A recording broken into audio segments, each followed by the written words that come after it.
મે સુધી અરબી સમુદ્રમાં સર્જાઈ શકે છે વાવાઝોડું. હવામાન નિષ્ણાંત અંબાલાલ પટેલનું અનુમાન. હવામાન વિભાગે 7 દિવસ રાજ્યમાં ભારે વરસાદની કરી આગાહી.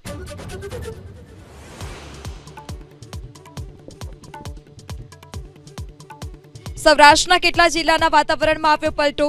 રાજકોટ જિલ્લાના ગ્રામ્ય વિસ્તારમાં ગાજવીજ સાથે વરસાદ. જામજોધપુર, મોટી પાનેલી સહિતના વિસ્તારમાં વરસાદી માહોલ.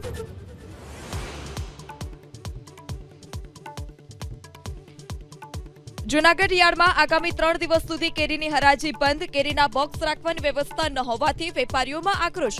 મહુવા યાર્ડમાં પણ વરસાદની આગાહી અને ભાવ ઘટતા આવક પર રોક. અમદાવાદમાં 24 કલાકમાં કોરોનાના નવા 4 કેસ. રાજકોટમાં પણ વિદેશથી આવેલા 43 વર્ષીય શખ્સનો કોરોના રિપોર્ટ પોઝિટિવ આવ્યો. રાજ્યમાં કોરોનાના કુલ 16 એક્ટિવ કેસ.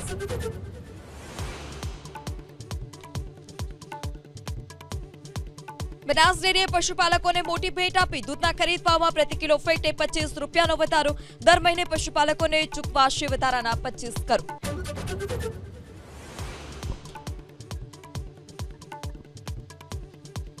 સલમાન ખાનના ઘરમાં 2 દિવસમાં બીજી વાર ઘૂસણખોરીનો પ્રયાસ. પોલીસે એક શખ્સ અને મહિલાની ધરપકડ કરી. બંનેની ચાલી રહી છે પૂછપરછ.